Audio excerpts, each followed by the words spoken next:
Welcome to Step Out Sis, the podcast where we grow, heal, and walk confidently in God's calling. I am your host, Sharon. The summer series may be over, but my journey isn't.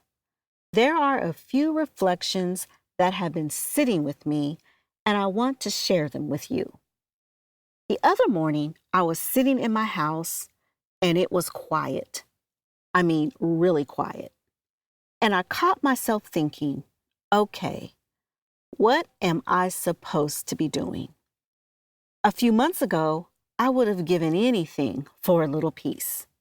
I prayed for rest, I longed for stillness, and now that it's here, I almost didn't know what to do with it.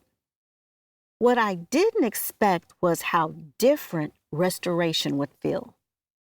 Now, for so long, my life was filled with responsibilities.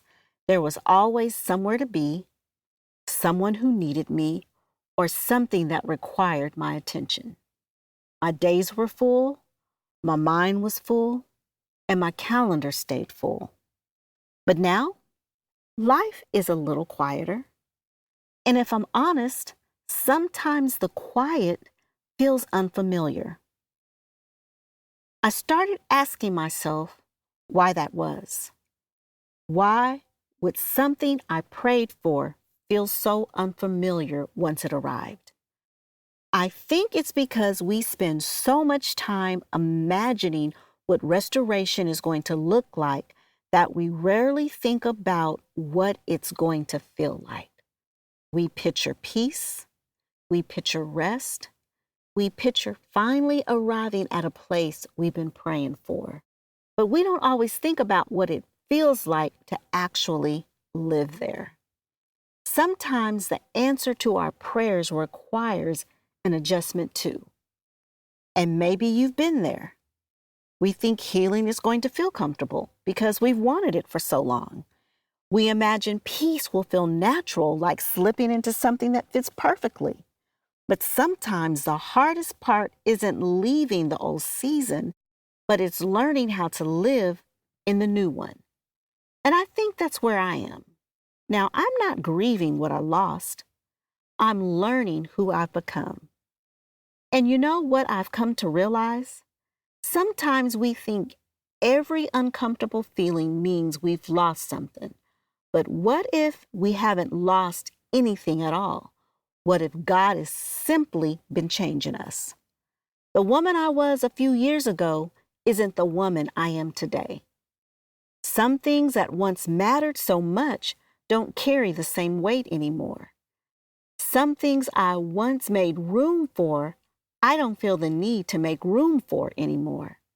And that's okay. That's not something to mourn. That's evidence that God has been at work.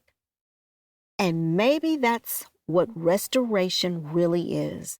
Not getting your old life back, but discovering the person God was shaping all along. Maybe that's why this season feels so unfamiliar. God didn't just restore my circumstances, He began restoring my soul. And once He restores your soul, He doesn't ask you to go back to who you were. He invites you into something new. Isaiah says, "Forget the former things. See, I am doing a new thing." I love Isaiah 43:19 because it answers the question so many of us ask. What am I supposed to do now? The answer isn't go back. The answer is learn to recognize the new thing God is already doing. Sometimes I wonder if that's why God tells us not to dwell on the former things. Not because the former things weren't meaningful, but because if we're always looking behind us, we might miss what He is doing right in front of us. Sometimes God slows us down because our souls have been running too long. He leads us beside the still waters, not to take something from us, but to restore what life has drained out of us. And in the quiet, our focus begins to shift. We stop staring at the valley and start noticing the shepherd who never stopped walking beside us. Sis, maybe this season feels unfamiliar because God isn't taking you back to who you were, but He's teaching you how to live as the woman He's been restoring all along. If today's conversation encouraged you, share it with someone who needs the reminder that God is doing a new thing. And if you haven't already, follow the podcast and leave a rating or a review. Every share, every follow, every review helps more women find hope through these conversations. And with that, I will see you next week right here on Step Out Sis.